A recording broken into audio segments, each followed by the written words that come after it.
Hello, hello, hello. Welcome, everyone, to this very special edition of Monday Live. I want to introduce my beautiful wife, Natasha. Hey guys, how's it going? It's her birthday today. Yeah, another year. So we already pre-took questions from all of you on Instagram. Obviously, if you don't already follow me on Instagram, check it out. I also tagged you in a recent post too. So if you want to check out her Instagram, she's on there. And before we get started, I think just introduce yourself a little bit, your childhood. They know all Sure. about me, so. So my name's Natasha. You got that first. I was born in the Bahamas. My mom's Swiss and my dad's English, and wasn't like a military brat, but my dad worked in the hotel industry, so I lived a ton of different places. I lived on the 17th floor of a hotel in Cairo, Egypt, while my dad was a cook there. So lived everywhere, got to learn a lot about different religions, ended up moving to Utah, out of all places, and got to experience Mormonism, and then went to Seattle for college, and now I live here in LA. I own a digital agency called Swoon, and I'm a big nerd, and I liked aliens before Elizabeth. And we're gonna get to that, but yeah, super cool. Thanks, babe. That was great. Sure. Hopefully you guys can hear us okay. Just with the audio, but Yeah. I think it's good. Okay, so a little overview. I know a lot of you asked the question of, how did we meet? How did we get here? So I'll kind of give a little brief overview of how we met. So it was actually originally back in 2017, a while ago, in September, when she actually was watching my content and she ended up reaching out for a session. So I gave her a session. And it's so funny, in the session... I paid for it, just want to let you know. Yeah. Well, we didn't know Yeah, each other, exactly, right? yeah. So, and in the session, I basically said, she asked about her love life, and I said, oh, you know what? I see you meeting I'm like, you know who you need to meet? You need to meet a cute hippie chick just like me, which is so crazy. And I actually said that she was going to meet a cute hippie chick like me in the springtime of 2018. Obviously, I I predicted my own appearance in her life, which is weird, not knowing it was actually me that I was channeling. And then, some time went by.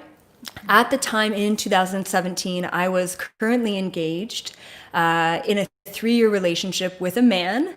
I think some of you may know from my coming out video, but I've actually never been with a woman before. This is my first and obviously only and last one that I will ever be with, and it's really amazing. It's really beautiful. So anyway, so I was engaged to a guy, about to get married, and literally every couple of months I would have this crazy breakdown, this panic attack, thinking to myself, what am I doing? I'm not living my best life. I'm teaching that everyone else needs to live their best life, but I'm not living it myself.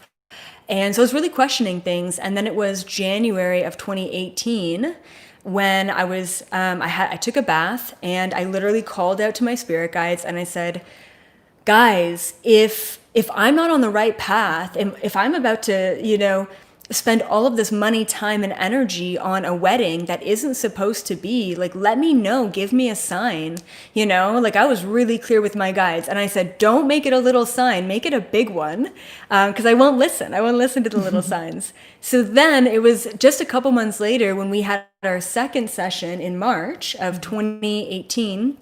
And actually, you reached out and you're like, oh, do you want to do an exchange? I'll do some website work for you. Yeah. And I'm like, yeah, perfect. I need a website person.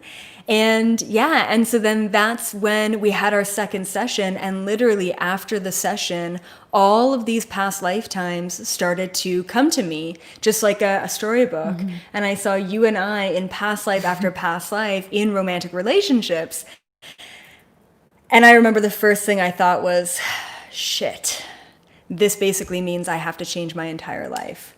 you know? And so I really refused it. I didn't want to listen to the sign. I shoved it down and I said, nope, we're planning a wedding. I mean, I've got to get married to this guy. And so then I kind of just separated myself from it. And then in June, I ended up going to a technology conference called BizCon in 2018. And turns out there she is in this LA conference, BizCon. And that's where we reconnected again. And then obviously the signs were just too apparent. I ended up getting a job and a visa in LA working. So that actually allowed us to be together. And of course, I had to dismantle my sexuality. I had to dismantle my relationship. I had to dismantle my rental agreement, everything, and kind of cut ties with Canada to come here and really just start a new life. So that's how it happened. And here we are now, 2 years later. So Yep. yeah. Okay, so let's get into some questions. So first question is, I'm very curious to know more about her personality, also how both of your quirks mesh. So I know about me. You know about me. I'll start. Okay, so Nat is a very quirky individual, a very special human being. I like aliens. Come on, we're all quirky. And what can I say? Like, you're super divine. She's super divine feminine, even though, you know, it feels like the roles would be reversed. But I'm definitely more of the masculine kind of energy, sometimes a little bit too masculine and stubborn. She can be bossy, but I don't know. It all works out. She puts her big pants on and lady pants on, and you run the house. I'm just kidding. She calls me big boss lady sometimes. Yeah, because she's little, and so like when she's trying to like, you know, say something like with like extra energy or trying to get her way, I'm like, don't be a big little boss lady. And she's like, don't say that. So. And then what else? Like, I honestly think that Nat is so brilliant, like next level brilliant. But the beautiful thing about her, and it's weird that I'm talking about you in third person, but the beautiful thing about you is your ability to just not have an ego. You know, like literally Nat is so brilliant. Everyone sees her brilliance, you know, and even when she was 9 years old, she built her first computer. Like that's a pretty good summary of, you know, the way that her mind works. But she doesn't see it herself. So I think a lot of where you've come from and how far you've come in 2 years with our relationship is understanding your value, understanding your worth. And sometimes it's very difficult for me to not say anything when I overhear a conversation that she has with a new client or with I'm like, are they paying you for that? Like, is that included in the original contract? Like, what is going on? So sometimes it's probably a little bit annoying for me to get coaching from me like all the time. So I just put my headphones on and trying to ignore it. But yeah, any quirks that you want to say? Well, I think that like, I think in the past 2 years I've learned just how to like step in my power. I think that Elizabeth talks about like standing in your power, stepping in your power, however you want to say it.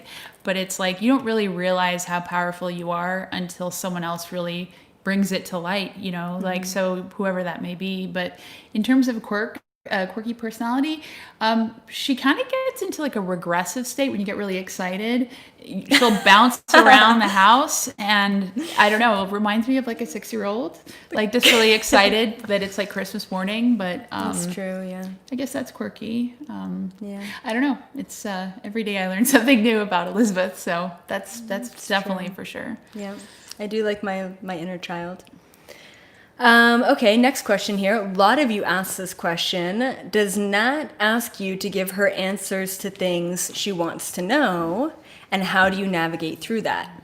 Of course, having a psychic as a partner, it's like, do you just ask everything? And you've been so good. Like, I think part of the reason why you make such a great partner is that you don't need to know things. Actually, I find that you ask less than you probably should ask, because Really? there's some things that I think you should probably know. Okay.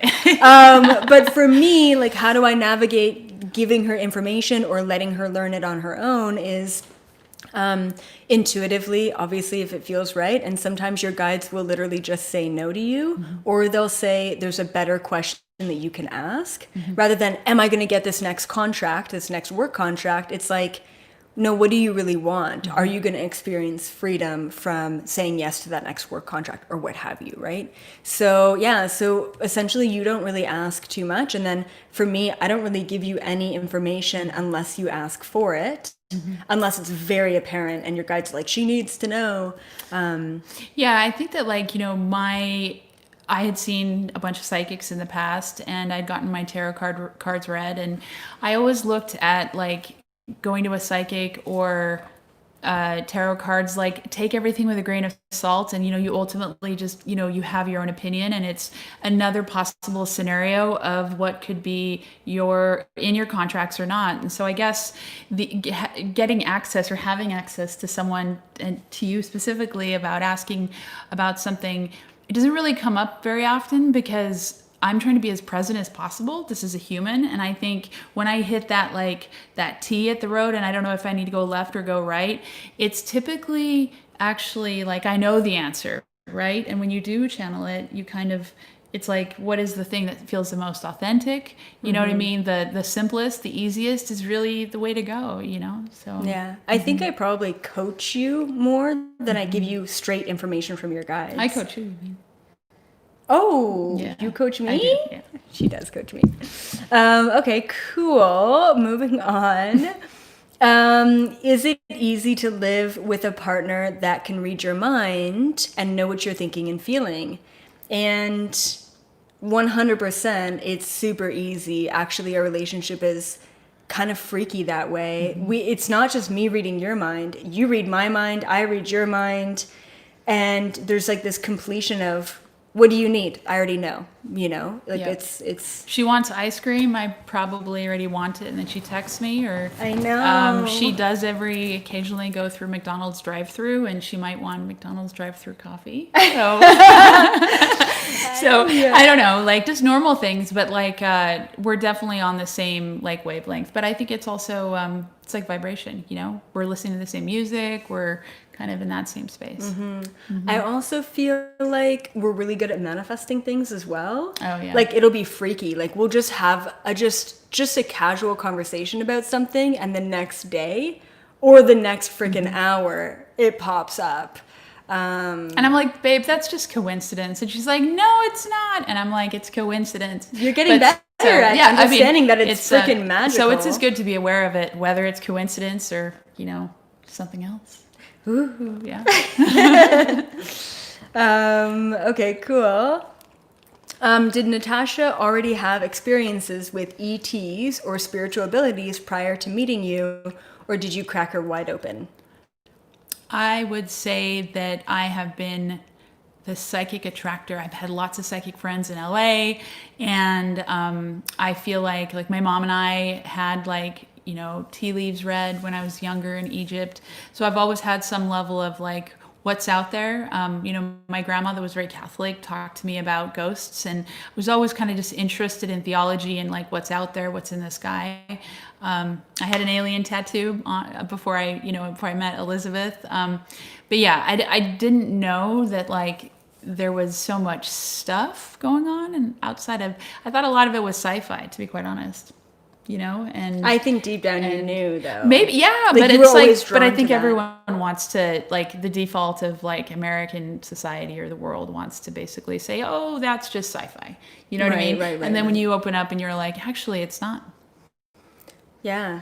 And we discovered, even though you've kind of been this way your whole life, but we discovered in dating that you're very clairaudient.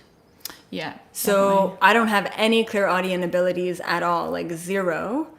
But she is so crazily clairaudient. And we didn't know at first because we would both be laying in bed, and then, she'd wake up, or right before sleep, she'd be like, babe, do you hear that? Yeah. Do you hear that conversation? In Panama too. Yeah, Panama's when we actually discovered that she was super clairaudient. So in Panama, so we went to this... A festival we're never going to again. Let's just put it that way. No, it was really good. It was a beautiful experience. We went to a festival called Tribal Gathering, 60 different tribes from 30 different countries. all over the world come together to share their plant medicine, their knowledge, their art, their creativity. We didn't do any plant medicine, but it's just like, let's go on a kind of camping vacation for 3 weeks. Anyway, and then it was so cool. We'd be in the tent at nighttime. And Nat's like, babe, do you hear that? And I'm like, what? The friggin' EDM music in the background coming from the stage, like, and then she's like, no, like, do you hear the tribal drumming, the chanting? And I'm like, no. It was, the EDM stopped, and it was just like this. I'm not even going to give you an impression of it or an example because I'm an idiot, but it was just like this, like Native Indian, like chanting and drumming, and then they got closer and closer and closer to our tent. That I was like, guys, do you hear this? It's like so loud. And after I realized that there was nobody there, there's that's definitely kind of my wake-up call, I think, where I was like, oh, maybe this is a thing, and it's not like, I wish. By the third night of like her hearing this intense tribal, I'm like, okay, no one else is hearing it, but let's tap into why you're hearing it. And then you were tapping into all the ancestry, indigenous shamans of the land that came with the tribes, and you were hearing their drumming music, and you could actually verbatim say what they were saying as you were hearing it. And that's when we discovered she was super clairaudient. And now I recognize, oh, that's why you say, oh, do you hear that, babe? And I'm like, no. Yeah. And that's, you just have that ability. It's so cool. Anyway, so you were always pretty high vibe, pretty spiritual. And also Nat is like, I don't know if you can feel it, and I might embarrass you. What? But she is like the most pure soul I have ever met. And her emotions she wears on her sleeve, like she is so vulnerable and so almost innocent in this incredible way. And no, I'm not. No, just kidding. And sometimes people take advantage of you, and I get all I like, need to stand in my power more. Yeah. but that you teach me so much in that way too. Just your purity is just so incredible. So, okay.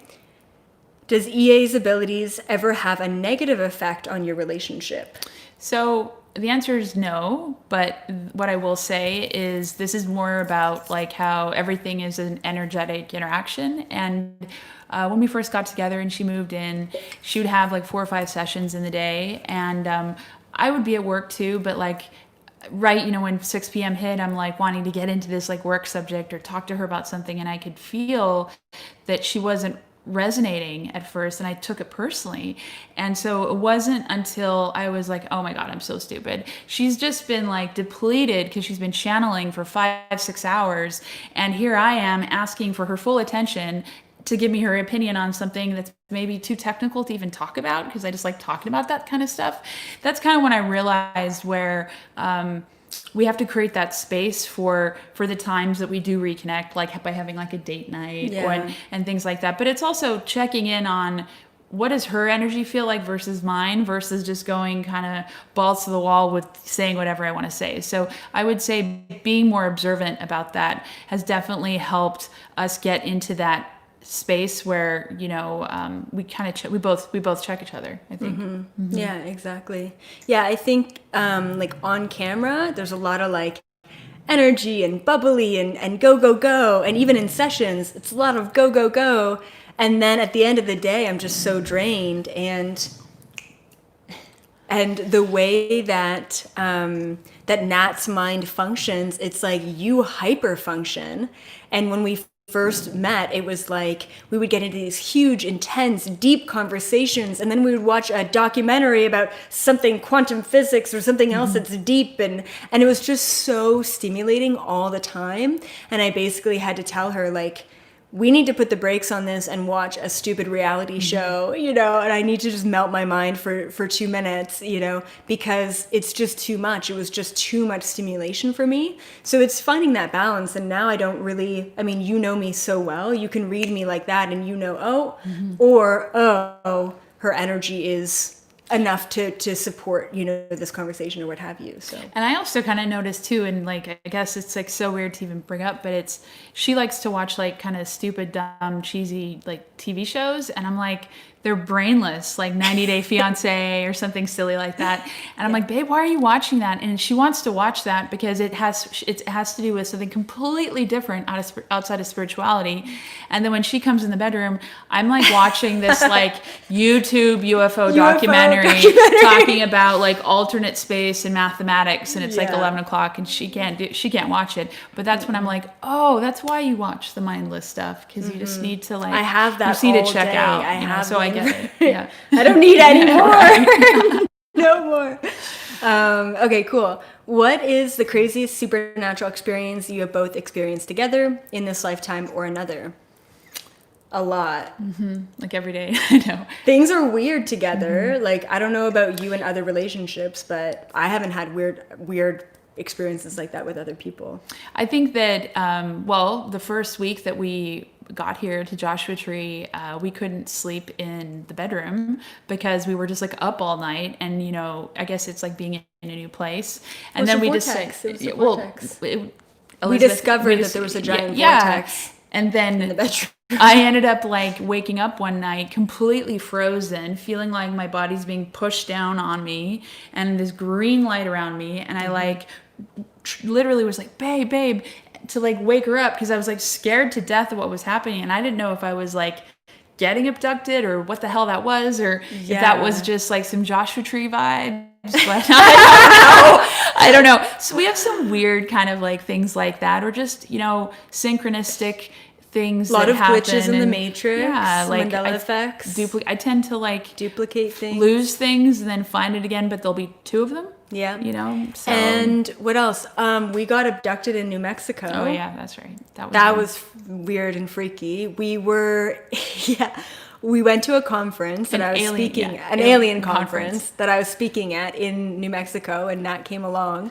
And we were in, I think, like the third story of this hotel, but it's New Mexico. Like, there's a lot of activity around there. And the one night, the reason why there was a couple of things. We both woke up at the same time. We were both having this weird dream together. We also woke up, and the sock that I was wearing that's really was weird. on your foot. Oh, yeah, that was weird. How does that happen? And then we both felt like we were drugged in the morning. I had to tap into it, and we did. And I confirmed that we got abducted. And then I looked out, like I opened the blind of the hotel room, and I looked out of the window, and instantly my nose started bleeding. And the message, remember that? And the message that I got was, this is the radiation from the ship that instantly made my nose bleed at the second I looked out the window. So there was a lot of weird things. That was weird. But we've had a lot of other weird experiences too. I think like I think most people like that aren't at an alien conference or not dating a psychic probably just think their life is weird, and it's probably like aliens like coming to get you the entire time. You just don't even know. But I'm just saying, like, you're being abducted this whole time. Like, I don't know. I just think that there's some weird shit. That's all. Also, when we met too, all the time, we would go out to a restaurant. It was so weird. I don't know if you remember this. And sometimes this still happens. We would be sitting across from each other at a restaurant, and it's like, time slows down. Time slowed down, and nothing else existed. And then like a waiter would pop into our bubble of reality, and we're like, oh yeah, we're in public. Right. Like it was just this, it was like we created this vortex, and we even almost got hit by a car that one time because I created a bubble of invisibility around us. And I'm like, oh shit, sorry, that was my bad. So yeah, we definitely tend to like get consumed by each other in a vortex, and nothing else exists. And we had that all the time, especially at the beginning. Okay, next question. What's your favorite thing about each other? I know mine. Okay. I think that my favorite thing about Elizabeth is that she can see the good in everything. So, for example, sometimes I'll just be like really like feeling negative and down and angry about something, and she's just able to like change my perspective on something that I'm like, oh, and then I'm like, why the hell did I think of it that way, that previous way to begin with? So it's just, another way of also saying we have tons of options, to be happier in our lives, and you have to choose the right one to make you happier. Yeah. And you help me. Aww. Yeah. for sure, my favorite thing about Nat is the divine femininity. It is the biggest challenge in my life and simultaneously the most beautiful energy I've ever experienced. And with her divine femininity, she allows me to be vulnerable. And so I'll give She you... needs to work on her vulnerability. What? I'm Yeah. working on it though. You're still the boss lady. So I'll give you a good example. Like in prior relationships, obviously all my other relationships have been with men, and and my energy when they're dealing with something emotional is, well, suck it up, grow some balls. Like, I can deal with that. You should be able to deal with that too. I can't tell you to suck it up and to grow some balls. Well, you do tell me that, but you tell me in a No, different way. I don't. Yeah. Now I'm like, oh, what do you need? Are you okay? Do you need a back rub? Don't make me blush. Okay. But that, like, it's, you are teaching me how to be more compassionate and vulnerable instead of like edgy and hard and a boss lady. Like I think what it comes down to is, imagine yourself in Elizabeth's seat where people are wanting advice, they want guidance, so it's a lot easier to dish it out, channel it, give advice, whatever you want to call it. I don't take... No, just what I'm saying, it's easier to give advice and to talk about what you're channeling than being the quiet one and getting guidance from, maybe someone else. Right. And I just think that we all learn to kind of to balance each other out. But I think in terms of roles, I think sometimes you need to be vulnerable, but you have to get very extreme. You have to get really sick, or she has to get something might not happen with a book deal or whatever. It's a better book, whatever it is.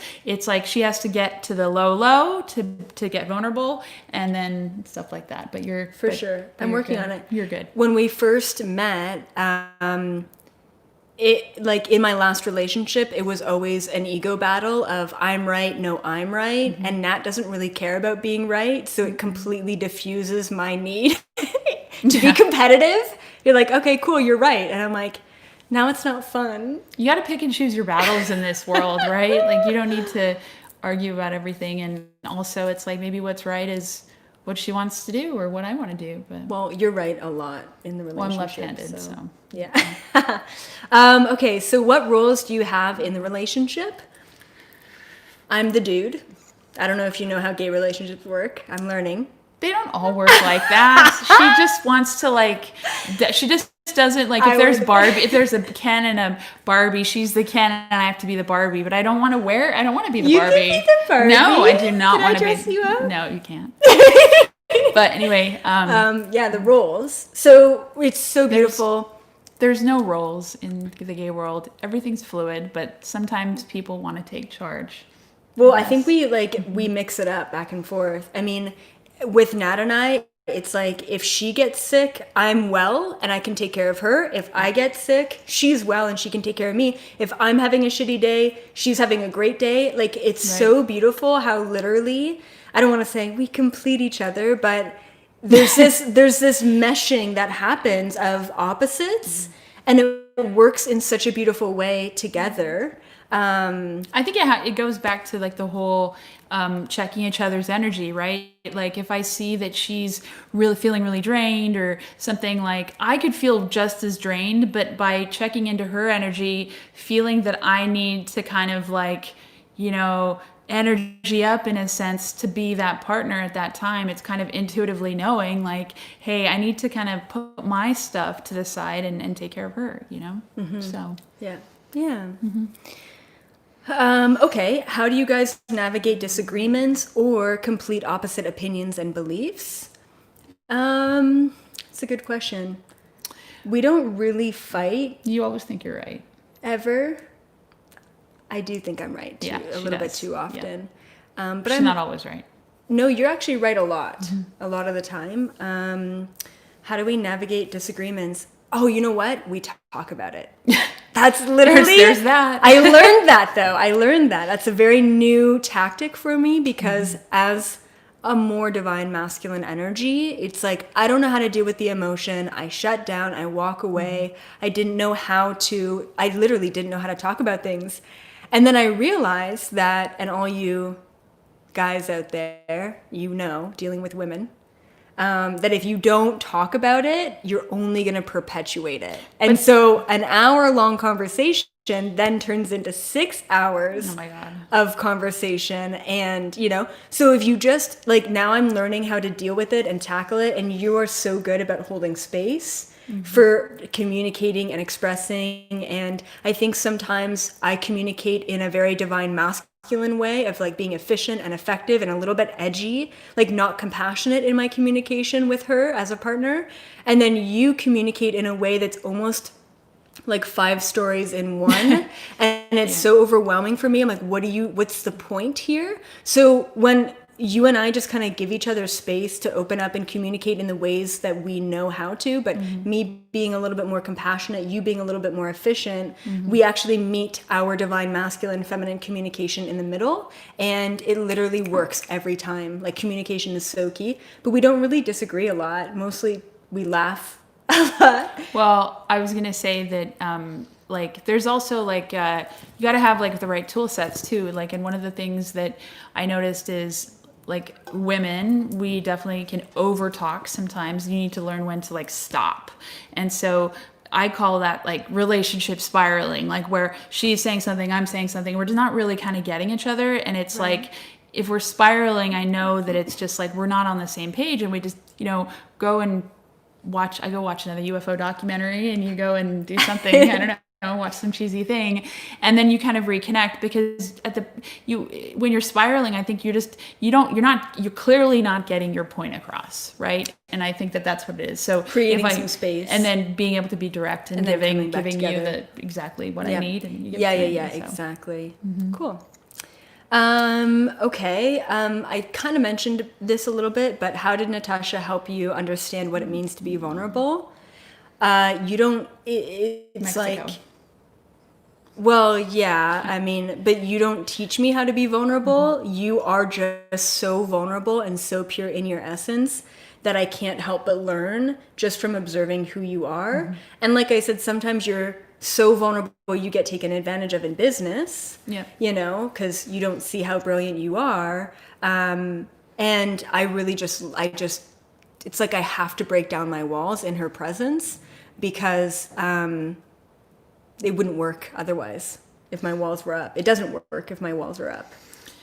Yeah, I mean, it's kind of like you only know what you know, and I've always just kind of been that like shy kid when I was little, and I always wanted to, like, I don't know, just like fit in and be normal, and I don't know, it's just like being quiet was kind of like always my kind of way about being who I am. But at the end of the day, like, I think that energy, you can interpret energy in many different ways. And I think being vulnerable is also being very powerful too, because when you're vulnerable, you're able to shed some light on something that maybe someone didn't see. So, Totally. Okay, just a couple more questions. Nat, what's one thing you can tell us about Elizabeth April's human that we don't get to see on camera? She has a crystal collection. She also, well, that's kind of obvious. She's a spiritual person, but she has a lot of crystals. But she leaves a mess everywhere. There's piles of stuff, and it's like, I'm like, I never have to like, I'm like, I always like, you always give me something to do. It's like, it's like COVID and exercise. I'm just like constantly like cleaning up just throughout the house. I don't know how but that at least the happens. house is always clean, and I have something to do, and I guess, but no, she's pretty clean. It's weird. She she cleans a lot, and then it kind of goes to a disaster. But I guess I think I'm messy because I have a lot of stuff, but I'm clean because I like to vacuum and stuff. But I'm messy. Yeah. And I cook. I'm a good cook, right? You're a great cook. Yeah. She's a really good cook. I was doing a lot of microwave dinners before you came around. That's true. Okay, cool. What advice would you guys give for a healthy relationship? We kind of already talked about a couple of things. Communication is huge. And speaking each other's language is huge. And you were talking about date night too. Yeah, just like I think that whether you're dating somebody or you're in a long-term relationship, like it's important to remember like who you are currently, where you're going, but then also to like enjoy each other and create that space and have those date nights. And like sometimes when we've been working so much, like I think one of your weeks you had like 20 some sessions with your school, and she was just crazy. I was crazy. And so we were like, let's have an intention setting night. And, by setting those intentions, it's like you're drawing cards and you're kind of thinking about the next couple weeks, and you're also taking time to spend time together. But even doing something like washing the car is exciting and fun. Yeah. You know what I mean? Because I guess it's just finding like the beauty and joy of everything in general, right? But when you can share it together, I think that's the most important. Yeah. So we both really enjoy simple things. And Yeah. I think like I love it. Like you're not into brand names. You're not into like flashy things. Like, I mean, you and I are both like pretty chill. Like we just want property in the country and just to relax. Yeah. So yeah, super cool. Okay, this is a fun question. Have you and Natasha lived other lives together as soulmates? And do either of you have any memories of past lives that you've experienced together? Can I tell the story? Yeah, I guess so. Okay. So this may be TMI. Behind myself. But I'm just kidding. yeah, like, like I said in one of basically in that session in March, after we had that session, I started having extremely vivid flashbacks and recalls to all of our past lifetimes together. And it's so wild. Typically, our past lifetimes on this planet have all been extremely romantic and very passionate. And I'll meet a client who I feel like, oh, you've been a mother to me in a past life. And there's that vibe there. But with Natasha, it's always been sexual, actually. It's weird. But we've always been in different agendas together. So I saw as male, male, male, female, male, female, female, female. Mm-hmm. It's really quite wild. And so, in the first... What are you going to say? Gosh. Oh, are you blushing? Yeah. In the first couple of times that we were getting together, I would have very vivid flashbacks of us in other lifetimes in the same positions that we were in this lifetime. So one example, which actually didn't happen too long ago, like maybe 8 months ago, we were hooking up, and all of a sudden I got this flashback of, I don't want to go into too many details. Oh my God. But I was a dude, she was a dude, and we were in this small wooden cabin, literally on the kitchen table, and I don't know, this wood table, and then... Stop talking about the table. Sorry. No more table talking. And then that happened, and then after, we were just like chatting, and then she's like, wow, like... you were a dude. And I'm like, what? You saw that too? So she just saw my face shapeshift. She's like, yeah, you had blonde hair and you were this guy. And I said, oh my God, I saw you as a dude too. And so we both flashed back, but my flashback was like, I saw the whole room, the whole scene, and you just saw my face shapeshift in that moment. But that would happen all the time. So I know I don't know why it's in that passionate moment. I think I don't know what to say. It's like, I won't bring up a table, but it's like you're staring very intently in the other person's eyes, and it's almost like you check out for a second, and all of a sudden, like I looked at her and she was a he and we were not where we were. Right. And then it's like you reconnect at the same moment, and then you were like sharing that energy for a second. And then like, you go, you finish, flashback, whatever. Get off the table. And then I love how just a couple weeks ago I did the sex video. I think a lot of you saw that. And then at the end of the video I was talking about Tantra and how you and I can just like kiss and like get to that place. And then after I'm like, oh babe, like I had a great live video. I kind of talked about our sex life a little bit. And she's like, what? She's like, so 10,000 people know about our sex life? And then about a day later, I'm like, no, actually 100,000 people know about our sex life. I'm all, well, I guess there's that. Every once in a while, we'll be like going about our day, and then she'll like go through a huge breakthrough or an ego death or something, and then she's like, all right, I give you permission to use this in your next video. Yeah. So I'm like, it's good content. This is good content, I yeah. have a lot of ego deaths. Yeah. Anyway, I think that's cute. Okay. Oh yeah. Okay. So 2 more questions left. Next one is, how did you know that she was the one for you? Okay, this is how I explain it, and then you can maybe explain it.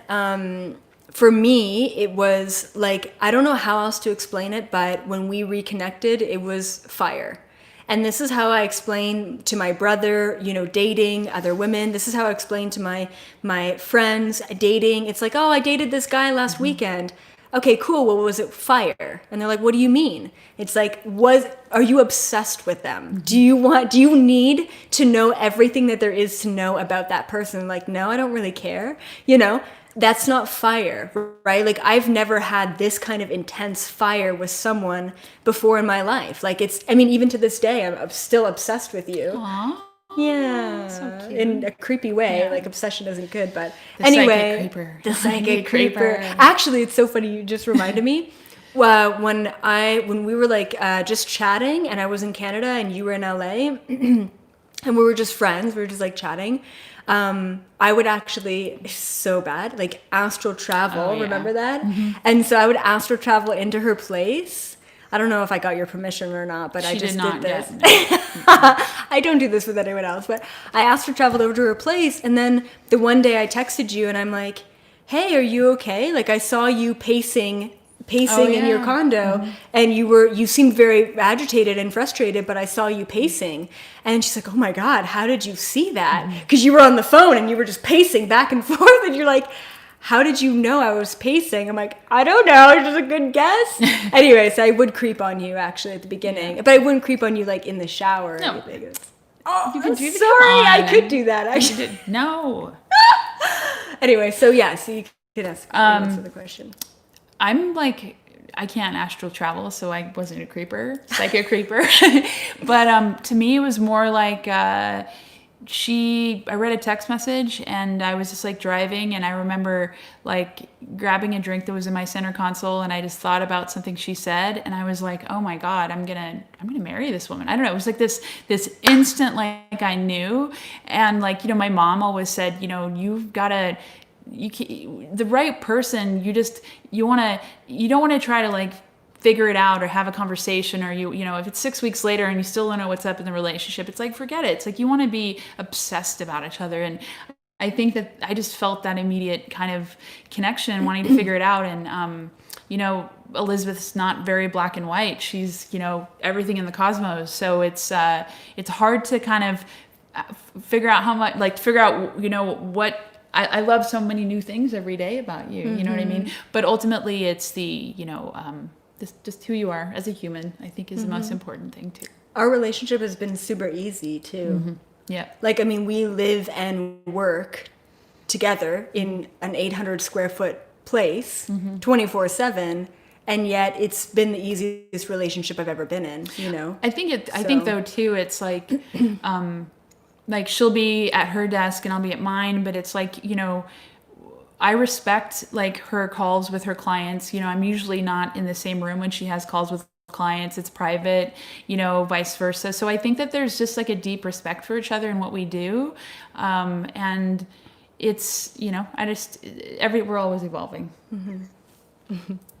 All right, last question. How did you guys learn to be in a fulfilling relationship while navigating spiritual abilities? So having a human relationship while also having the spiritual element to it. And then this person said, I think it's so crucial for the new world relationships.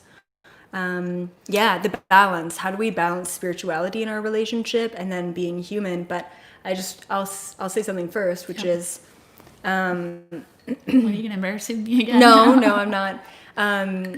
Our relationship is very human. Like, you respect everything that I'm about because you've been so exposed to it, and you love me no matter what. But what we do together is very human, and every once in a while we'll have a spiritual night and pull some tarot cards and burn some incense or whatever. But I think mostly it's just respecting each other's vibration and growing together and having that awareness. So, I mean, I think that, you know, I didn't grow up religious, but I grew up with an interest in religion. And, you know, I never understood, like, why are you only going to church on a Sunday, you know, and then maybe Catholics go to church on a Wednesday.